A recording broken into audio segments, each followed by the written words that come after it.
If you want to transform your physique and learn how to use PEDs, hormones, steroids, and peptides the right way with structure, how to use them safely in a proven framework, then you are in the right place. So go ahead and sit down. We're going to be here for about 45 minutes, and you're going to take a lot of valuable lessons from this that you can go apply to your future cycles, your current ones, and your fitness lifestyle, and get really good results from it. So this is my transformation that I made in about 90 days. And these are my clients that have all achieved similar results. Now let's go over who this framework is for. The executive framework, I created it for business owners, blue collar workers, and lifestyle guys that are just looking to improve and change their physique in a dramatic way. They want something more than just looking like the average gym goer. They want that Thor level physique. So you could either be brand new to this space and using hormones, peptides, TRT, and you just want to know how to do it safely. You could be somebody who's wanting a crazy physique that you've seen online, or you could be frustrated as hell because you've been at this for years, doing it on your own, spending thousands of dollars on gear and peptides, and you look exactly the same. And maybe you're experiencing every side effect possible, acne, bloating, whatever. You just want to protect your investment because you're putting gear and peptides into your body, you're affecting your health, and you deserve the results from it. If you're not getting results from this stuff, you're just wasting your money at the end of the day and your health on top of it. You're ready to work your ass off, follow a structured plan, and take action daily. And you do believe that you can achieve an elite physique. You have that mindset of, okay, I may be 150 pounds now, but I can get up to 200 pounds, lean, shredded, and huge. So if that's you, then you're in the right place. This framework, it's really not for everyone. Not everyone can handle this lifestyle. Click off this video if you're just looking for a magic pill. If you think gear and peptides alone are going to build your physique without putting in real work, like stop watching. That's not how this works. You're not willing to change if you're convinced carnivore diets, keto diets, cutting out all your carbs, 250 milligrams of test is enough, 8-week cycles is enough time, then keep doing what you're doing. Go somewhere else. That's not what we're here to do. You have to be coachable. If you already know everything, you don't need me. You wouldn't be in this situation trying to look for other options and look for extra help because what you're doing currently is just not working and you're trying to fill the gap of where you are now and where you want to be.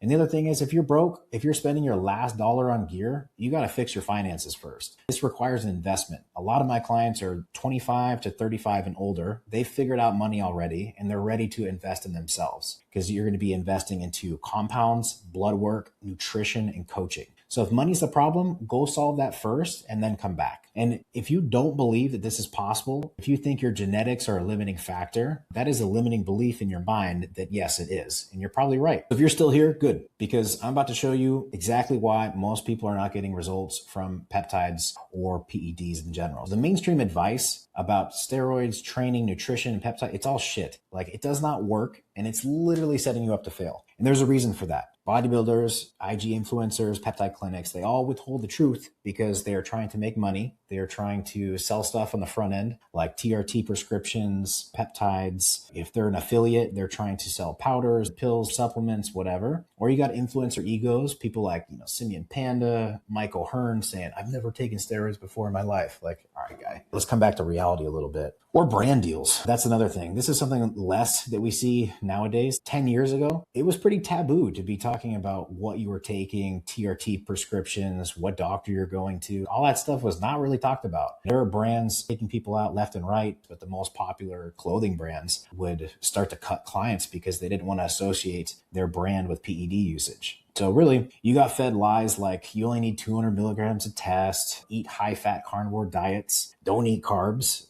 eat 2 grams of protein per body weight, just track your macros, run 8 to 12-week cycles, then PCT. But here's what happens when you follow that advice. The result is you blow up temporarily on cycle, but you crash when you get off, you get fat, and at the end of the year, you look exactly the same. Wasted time, wasted money, and wasted health, and nothing to show for it. So 3 reasons why I see most people not getting results. Number 1 is improper cycle design. This is what most of my clients are running into before they come to me. Is they're running cycles that are too short, the 6 to 8 weeks. They're picking compounds that are wrong for their goals. They have incorrect dosing. It's just way too low for their expectations of how big they're supposed to get. or they're coming off completely and then doing a PCT, post-cycle therapy. For those of you that don't know, that are newer to this, those are the drugs that you take after a cycle to get your hormones back up to a baseline. Now, that could make sense if it was one cycle, but when you're doing cycle after cycle, you're throwing your hormones like this, and that's not how you grow. They're basically chasing side effects, thinking that's when compounds are effective. You should feel pretty good the entire time. You shouldn't feel like up, down, sideways, left, fucking corner. You should feel consistently pretty good. The other problem is they're following their favorite Instagram guru's advice. The TikTokification of most advice has just gone mainstream. The other is poor nutrition. They don't fundamentally understand how to design a nutrition plan that is specifically for muscle growth or for fat loss. They're either bulking and getting fat as fuck, or they're cutting and they're losing all their muscle and they look flat. They think calories in, calories out is all that matters, and it's really not.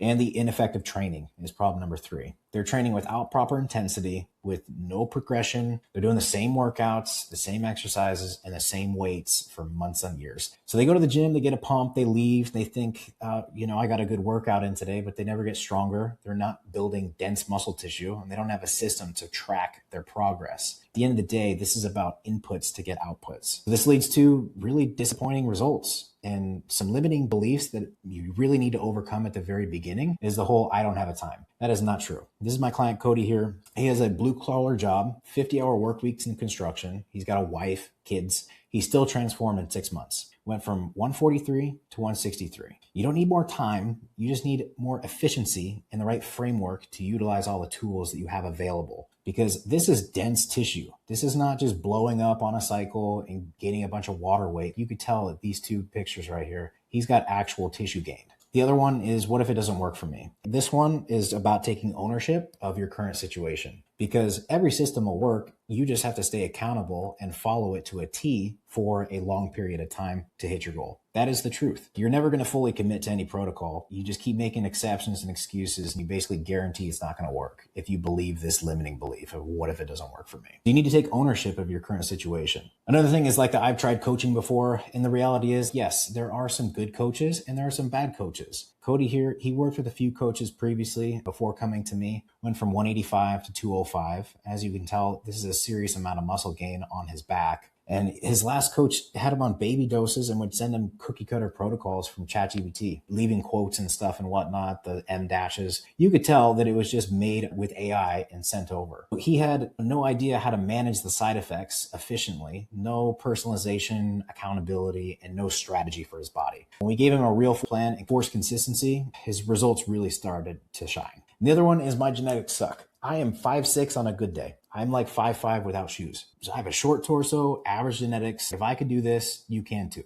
So let's talk a little bit about my story and why I do this for my clients. I was exactly where you are right now. I thought I did everything right. I spent thousands of hours on bodybuilding forums, watched every YouTube Vigorous Steve video, followed Derek for More Plates, More Dates. I was on Reddit for thousands of hours, staying up to 2 a.m., reading about compound after compound, what to take if you experience this, that, and the third. I thought I had it figured out, but I really didn't. I ran my first few cycles and I got okay results, but with a ton of side effects. So I did what everyone else does. I treat the symptoms and I didn't treat the root cause. I was blasting AIs to control estrogen, taking Caber for prolactin, from taking Tren and Deca, Nolvadex for gyno, you name it. These drugs, they have side effects of their own. Acne, crashed estrogen, destroyed libido were all things that I was experiencing. And I felt like absolute shit despite being on hormones. I thought I was supposed to feel like Superman. I dirty bulked because that's what I saw online. I thought it was just an increase in calories is what was going to get me bigger, and following macro plans, which it is more complex than that. I looked like a water buffalo, straight up. Bloated, puffy, soft, no definition. I made every mistake you could possibly make. I tried every compound you could possibly imagine as well, because I was young, dumb, and stupid, and I didn't know what I was doing. And on top of it, I was working my full-time sales job at the same time. I was running compounds that were not beneficial to my productivity, my state of mind, and my output. And state of mind is huge when you are taking compounds and you own a business. You really need to be mentally positive all throughout the day and not have this external thing that's affecting your mental capacity. And here's the worst part. I was running all these compounds, trying to build an elite physique while I was drinking 3 to 4 times a week, partying until 6 a.m., sleeping 4 to 5 hours a night. And I was trying to get my body to build muscle and process compounds at the same time, while beating it alcohol, drugs, zero sleep. My liver was fucked. My blood pressure was through the roof and I felt like shit constantly. And I was fat. I have a hard time even looking at these old pictures of how I let myself go so much. Then I realized you can't out compound a shitty lifestyle, so I made a choice. I stopped drinking, I stopped partying, I got my shit together. And I didn't stop completely. I cut it down once a month, once every 2 months, because cutting something out cold turkey is just not something that you can sustain long term. So I stopped trying to figure it out from YouTube. I paid mentors who actually knew what they were doing, and I started training with some professionals, and everything changed. They taught me things that nobody talks about online: how to design cycles properly through compound selection, how to use HGH and insulin to grow. Nobody talks about insulin. That is such a taboo thing. It's basically what talking about TRT was 10, 15 years ago, is what insulin is today. How to become a master at pulling levers in the body, how to read and adjust for blood work, not just side effects, and how to manage estrogen without an AI. And ultimately, how to control prolactin without Cabra or Prami. So without drugs and using natural supplements to bring stuff down. And the results, I ran my next cycle completely different. Very little side effects, no water buffalo, just clean, lean, permanent muscle. And for the first time, I looked like more than just the average gym guy. People started asking, like, how did I change so quickly? What was the secret? How do you get your veins to pop? How is your skin so clear? What's your cycle? Some of this stuff is really important to me, especially the clear skin and vascularity. Those are my biggest goals when I got into this. Having acne absolutely sucks. It's detrimental, especially in a sales job where you have to show up to an appointment. You got something on your face, like, it sucks. It's not fun. Then I had it figured out at this point. No more acne, no more high blood pressure, bloating, getting fat. I had real sustainable results, and I felt better mentally than I had ever before. I was able to manage my full-time workload with 2 different businesses, attend sales calls, in a great mood, and close deals. And that's when the executive framework was born. All right. So let's go over the overview. Everything I learned, everything that works, zero bullshit. It is a 3-phase system designed to completely transform your physique within 6 to 8 months. This really puts an end to taking cycle after cycle, looking the exact same, wasting money on peptides that don't work, because yes, there are some peptides that are great and there are some that don't do jack shit and you're just wasting your money and being lied to about what's actually required. Losing your gains when you come off. Instead, this gives you a truthful approach of how to get to where you want to be. So this is the framework in bulking. This is a bulk I did in 2023. And you can tell I started a bit fat and I needed to go through the lean out phase, which is about 6 to 12 weeks. This is when I was in the optimization phase. These two very low on gear before I started pushing gear in phase 3. And a lot of coaches screw this up. When someone's fat, they put them on a bulk and they just keep on getting fat. But my most recent transformation that I did from cutting, I let myself go here because I was traveling through Asia. I came up with a shoulder injury and I wasn't able to go to the gym, and I kind of just wanted to enjoy life. And hey, we're all human, and sometimes we kind of fall off a bit, but you have to be honest with yourself and take action. I leaned out. This was just TRT and peptides, and this was gear. And I had a lot of people, when I was posting pictures, are like, oh my God, what are you taking over here? And I'm like, not a lot, just TRT plus peptides. And I had people accuse me of taking cycles, and it's like, no, just wait till I hop on. And then we look like this after phase 3. So phase 1, the ultimate goal, we get you down to 8 to 10% body fat. This is essential because when you're lean, your body becomes a sponge for nutrients. This is when we're going to utilize the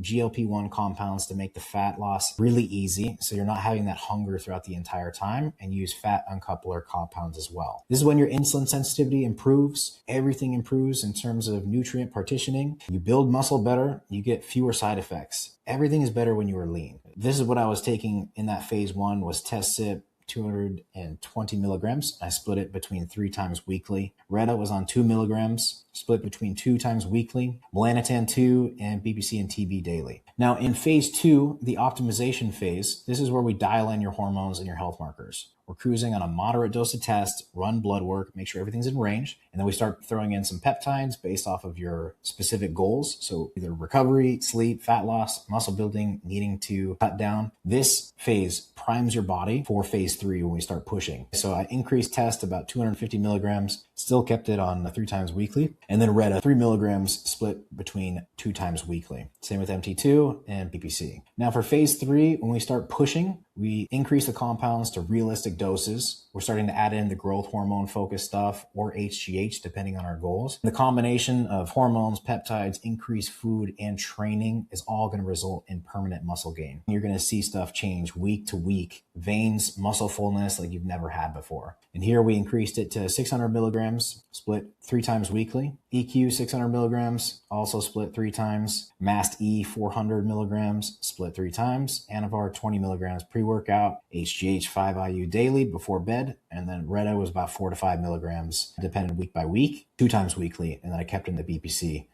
Now I see people that are running 10, 12 milligrams of Retta, and I'm like, what are you doing that for? You are taking too much. If I can do this on 2 milligrams, 3 milligrams, going from here to here, something's wrong in your process. So let's go over the 4 components of the executive framework. Component number 1, hormone and compounds. Then we got nutrition, training, and health management. I put hormones and compounds first because this is just what everyone wants to hear about. The really important stuff is going to be your training and nutrition. But yes, hormones is a big part. Now, most of the guys go into your gym, they're on gear, but you'd never guess it because they don't look like it. Like they don't know how to run it correctly. They don't know the doses they're taking. And some of the common mistakes that they're making is they're running the cycles 6 to 8 weeks. They're too short. They're choosing the wrong compounds. They're coming off just to go back on. Bad dosing strategy, leaning too hard on toxic compounds, and ignoring side effect management. But when it comes to coming off just to go back on, this makes no sense when you are trying to do this long term. Because when you start dipping into PEDs, this is something that you're going to be running for a year, 2 years, 3 years. It's a long-term play. Your goal is to run compounds longer that your body is able to handle. That way you can grow consistently throughout the year without having to take breaks. And a lot of people, because Tren is so overhyped, they're running in Tren, abusing it like crazy because they want that fast, quick results. Because yes, Tren is your friend until it is not. Then it turns into a little demon on your shoulder, whispering some horrible things in your ear. And that happens after about 6 to 8 weeks, and it's not worth running anymore. People will abuse this for 10 weeks, 20 weeks, running crazy doses. And I've been a victim of it too. When I first got started with cycles, I was running 300 milligrams plus 400 milligrams, and I was going mentally insane. So there are compounds where you need to know the upper limit of, okay, this is not okay, especially if you're running a business. You should not be touching certain compounds. Now, the solution is to accurately design cycles. I tell you actually what's required for your goals, not what your favorite Instagram guru is going to tell you. 16 to 24 weeks and sometimes longer. And none of this 8-week bullshit. Running tests as a base, compounds that you can run longer, strategic use of Tren and orals for specific purposes, not year round. There are specific uses for it. It's not a lifestyle drug. And the no PCT roller coaster. These are the anabolic pathways of how we design a cycle. First, we start off with the anabolics and the androgens. So we have your test sip, enanthate, 500 milligrams to 1,000. This also depends. If you are a beginner, the doses will be lower. If you are more experienced, that's when we increase doses. And then we have a secondary injectable where we have Primo, Mast, EQ, Deca, NPP, all 500 milligrams to 1,000 milligrams. And then we have orals, oxandrolone, which is Anavar, running at 10 to 50 milligrams a day. And then we have periodic use, other exotics like Anadrol, Superdrol, Winstrol, Dianabol, 30 to 100 milligrams. Then we have the IGF-1, the all godfather for growth, HGH, anywhere from 5 to 12 IUs. If you're pushing past 8, you're dipping into competitive bodybuilding range. Or we can run a peptide secretagogue like CJC, Tesamorelin, MK677. And for insulin, we'll have Novolin R or Humalog for shuttling the nutrients into the muscle and also shuttling carbs into the muscle around workouts. And if we need to fix insulin sensitivity, we use metformin and cardarine. Now for blood flow, Viagra, 25 milligrams to 50 milligrams a day. Cialis, 5 to 10 milligrams. This is amazing for pumps in the gym, pre-workout. And I put food here at the end because food here is anabolic, but if we're at a cutting phase or bulking phase, we're going to utilize different peptides for this purpose. So this could be food / peptides. We'll be utilizing the crap out of the GLP for cutting and then bulking MK677.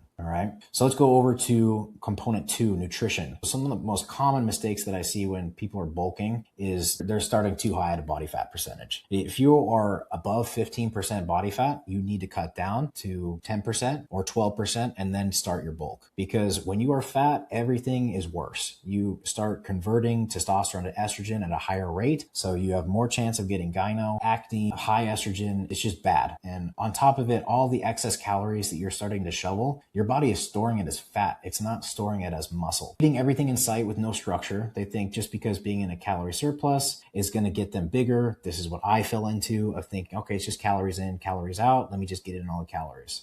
Not what happens. You get fat as fuck off of that. Or too frequent cheat meals. A lot of people think, oh, I have a cheat day, so I can have 2-3 cheat meals in one day. That's not how it works. Your cheat meal still needs to be within calorie range. It also depends on what phase you're trying to push. If you're cutting, if you're bulking, your cheat meals can vary between a burger versus sushi. A lot of people, they have this eat big to get big mentality. So they just eat a shitload thinking it equates to more muscle, and that's just not how it works. When they're cutting, they crash their calories immediately. I've had a client come to me in the past that started, let's say they had 3,000 calories is what they were on, trying to go through a little bit of a bulk.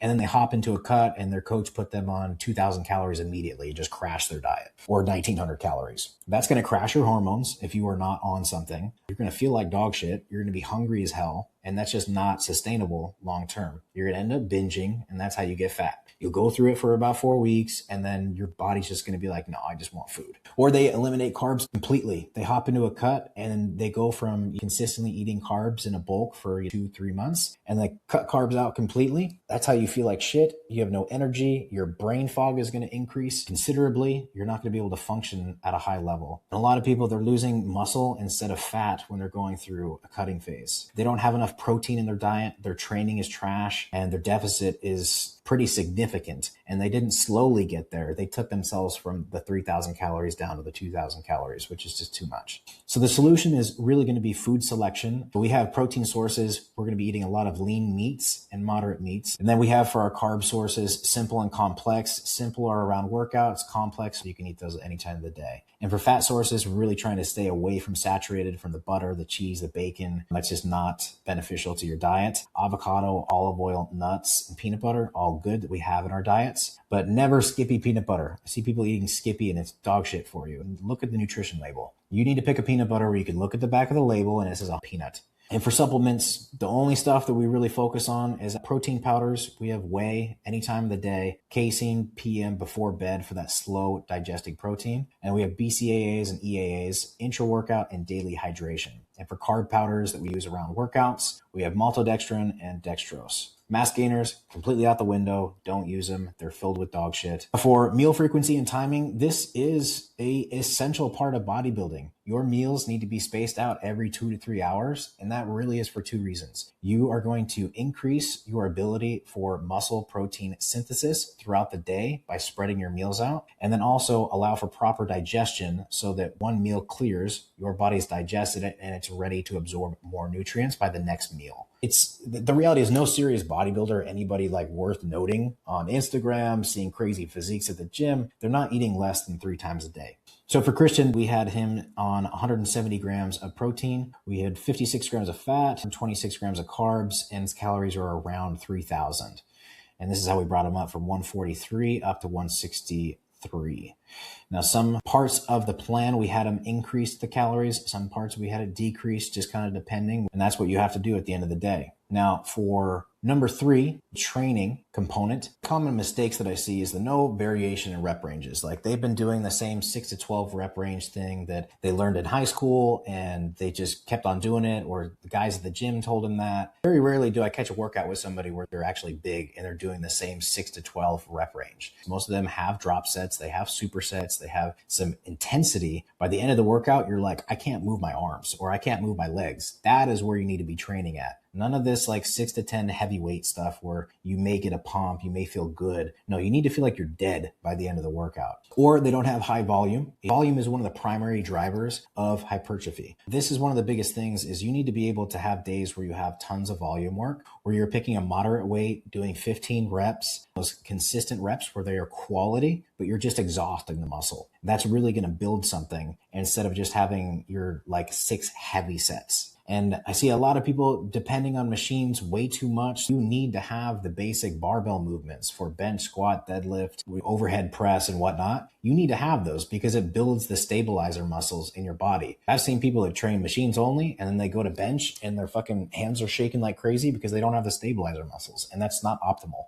The stabilizer muscles are the things that are going to keep you from being injured in the future. Now, they don't have any strength progression, like they're not keeping track week to week on, okay, I did this weight, I need to add 5 pounds next week. That's a huge major problem is they keep doing the same weight, thinking they're going to improve when you need to be increasing the load consistently over a long period of time to be able to grow. Low intensity, never training to failure. Like I said, not having drop sets, supersets. They just do pump-based training. They think just because they're on hormones, they can go in, they get a good pump because the blood flow is crazy. Yeah, that is true. But you need to push past through the pump. You need to keep training past that because that's where the real growth is. Just because you got a pump doesn't mean that you're actually gaining a ton of tissue. Workout structure actually matters. Like volume work, strength work, accessory work, real intensity. Yes, all of that matters. But at the end of the day, if you're not recovering, that's going to be the biggest problem that you have to solve first. Where most people go wrong is they're only training stuff once a week, or they have 1 day on, 1 day off split. Most of my clients, what we have them on is they're training stuff at least twice a week, depending on if they have a lagging body part, and they go by how their body feels. Right. So Cody, we checked in on how his body felt. If he felt beat up from workout 2, he took a rest day and he was like, dude, I'm dead still. Like I need to rest. Then we took the extra rest day and then just picked up on workout number 3. When you go through these workouts and you're dead for 2 days, you'll be like, okay, I'm not going to gain any muscle by going to the gym when I need sleep. So the calendar does not dictate the training. Just because you have Monday set as chest day, that is the biggest bullshit ever. And you need to just ditch that and just go by a cycle that you can do every week and then repeat it. Doesn't matter on what day that it falls. And if you take anything from this training, it's going to be drop sets. Drop sets are the key to growth. This is the biggest thing that I learned from the mentors that I had and from every pro bodybuilder that I've trained with is they have drop sets. They push past failure. And most people, like you've all probably heard of drop sets, but you may have done it once in a while. These are staples in the pros training. This is the one thing that you should take away from this. Okay. So for leg extensions, it's just an example. For those of you that don't know what a drop set is, you could do 150 pounds for 15 reps. You drop the weight by 25 to 35%, and then you do another 10 reps. That's a single drop set. Then you have double drop sets. Same thing. Just keep dropping the weight and keep exhausting the muscle. And then the triple drop sets. This is where you grow. We have to warm up your body to get used to the drop sets in your training the first few weeks, the first few months even, possibly, before we can work into the triple drop sets. But this is where serious growth happens. The best exercises for drop sets is leg extensions, leg curls, cable curls, tricep pushdowns, cable flies, machine chest press, lateral raises, rear delt, calf raises. The things you want to avoid are going to be barbell movements and heavy free weight stuff so you don't hurt yourself in the gym. So that could be heavy dumbbell press, rows, deadlifts, squats. You want to stay away from those. And at the end of these sets, you should be so completely exhausted. Your muscles should be so pumped up that it hurts to walk if you're doing legs, or if you're doing arms, it should be hurt to pull your arms up. They should just be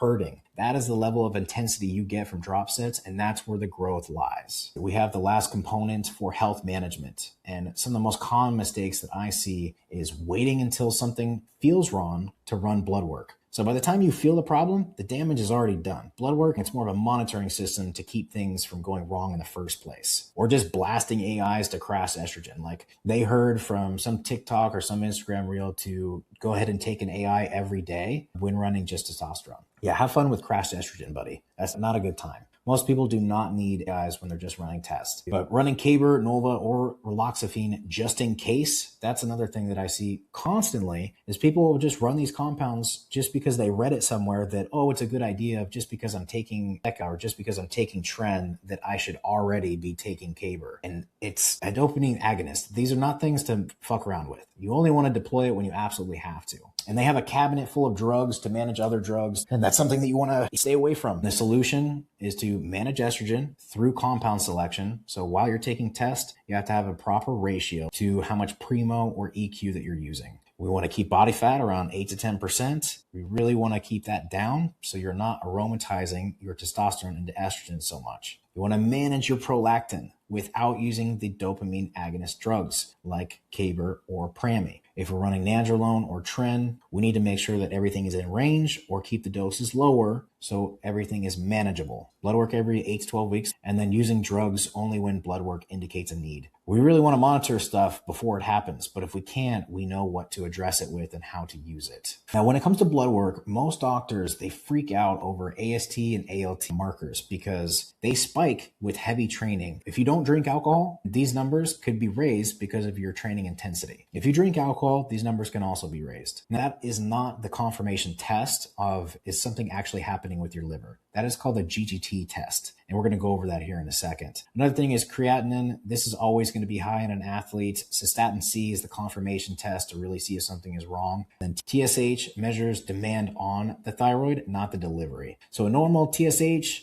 With a low free T and a high reverse T3, it means the system is broken at the conversion level. And another thing I didn't add to this list is cholesterol. Doctors will freak out over cholesterol levels and tell you got something horrible going on with cardiovascular risk, but they don't actually get the confirmation test. Now, the goal markers that we're looking for are IGF-1. This is the hormone that drives muscle growth and tissue repair. It's also going to make sure that our HGH is working, or the growth hormone secretagogues like CJC, testosterone. And then we have our E2 for estrogen. We want to make sure that that's within range. Usually keeping it around 30 to 50 is where most people feel comfortable. Anything below that, you can start running into low estrogen symptoms, creaky joints, low drive. So it's important to keep that in range. The total testosterone, less important, because we already know that this number is going to be high. If it was super low, then we'd know that your gear is fake, but otherwise it's not really as important, because what we're managing side effects on is your E2 and your DHT. DHT is a direct androgenic output of testosterone. It's going to be responsible for libido, mood, quality of life, and excessively high could add a lot of side effects with no additional benefit. Now, the health markers that actually matter, the confirmation tests that I spoke about. The GGT test is the only liver enzyme selectively elevated by actual liver cell damage. So if it's under 20, your liver is healthy regardless of what your AST and ALT say. And then when it comes to cystatin C, it's completely unaffected by muscle mass or training load. So under 0.9 means the kidneys are filtering normally. ApoB is the confirmation test that I spoke about earlier. LDL, it measures the cholesterol content. ApoB measures the particle transporting it. The particles are what cause cardiovascular disease. It's not the cholesterol. The particles are the things that float around the body and they start attaching to things and they build up plaque. That is the number that you need to be looking at. Doesn't matter if the cholesterol is high or low. Yes, it does matter. But when it comes to cardiovascular disease, ApoB is the test that you need to be testing for. Free T3, reverse T3, how our metabolism is working and energy. HbA1c, this is a 90-day average of your blood sugar. It's more reliable than fasting glucose. It could be skewed by one night's of bad sleep. So what we test actually matters. It's not just basic hormone panel that everyone goes out and gets or they see online or their TRT doctor put them on. And to the results. So when guys go through the executive framework, here's what happens. Physically, they pack on 10, 20 pounds of lean muscle. They get down to 8 to 10% body fat. They have abs like that they've never had before. They have veins, striations, fullness that they've never had. And they look great in clothes. They're able to fill out shirts, ability to wear tank tops and not look small. Mentally, their confidence skyrockets. They fall in love with the process. Discipline carries over into other areas of life, and they never want to stop improving. Socially, they get more respect from peers and colleagues. They see the discipline that they have day in and day out. Guys at the gym are asking them for advice, strangers complimenting their physique, and they feel confident in any situation. And one thing I do want to touch on really quick is mindset. Your mindset is the most important thing going through this process. When you start adding hormones, they can alter your mind. You're going to be stepping into a new identity. If you are 150 pounds before you join the program and after, you are lean, shredded, you're getting attention that you've never had before, you have confidence that you've never had before, it's a slippery slope because you can get really, really big. And then when you switch compounds or go into a health phase where you just have to cruise on some tests, you're going to lose some size. It could be a little bit depressing. You can go through these phases that are not really good for your mental health. You could become cocky. You could become arrogant. There are some compounds like Tren that can turn you into an asshole if you run the doses too high. There's a lot to it. And the most important thing throughout this process is your mindset, especially if you're a business owner. You need to be able to control everything. You cannot let the drug get a hold of you. This is not worth it if your mindset isn't A+. This is a big part of my concern for my clients because I've been through it myself and I don't want someone to go through what I already did. Let's go ahead and jump back over here. The most important part is they have a system that they could use for life. Gains aren't temporary. The knowledge isn't temporary. They know exactly how to optimize their physique whenever they want. So it's one investment, permanent results. So let's recap if this is going to be for you. Either never taken hormones or peptides before and you want to learn how to do it safely. You're already using them, but you're not getting the results you want. You're sick of looking average despite how much money you're dumping into this. You're ready to put in the work your ass off. You want a physique that actually reflects what you're taking. You're ready to make the most progress that you've ever made. If that's you, here's what I'm offering. All my clients get custom hormone and peptide protocols, realistic dosing, compound selection, cycle structure, weekly check-ins, photos, weight adjustment based off progress, daily accountability, get access to me for questions anytime via WhatsApp, blood work, health monitoring all throughout, individualized training program, and personalized nutrition plan based off of your needs and your goals. And most guys spend $3 to $5 grand a year on gear that gives them nothing, and they waste years spinning their wheels. This program condenses everything into 6 months of real results. And my guarantee is if you don't gain serious muscle and transform within 6 months, you don't pay. But you have to be coachable, you have to do the check-ins, and you have to be able to take action. I will teach you all the information, but you have to do the inputs to get the results. Next steps, if you are sick of wasting money on compounds that give you nothing, sick of looking the same year after year, and ready to finally get the physique you deserve, click the link in the description and book a call. We'll discuss your situation, your goals, and see if you're a good fit for the program. This is not for everyone. If you are not serious, don't waste our time. Please don't book a call unless you are ready to go. You've watched this video. You're like, Connor's my guy. I've seen his process. I've seen his results. I've seen the testimonials. I've seen what he could do. I want to get started. Then go ahead and book a call. 6 months from now, you'll either still be stuck where you are, running PEDs, sacrificing your health, spending thousands of dollars, or you will have the physique you've been chasing with a system you could use for life. So the choice is yours. All right, go ahead and book that call. I will talk to you guys soon.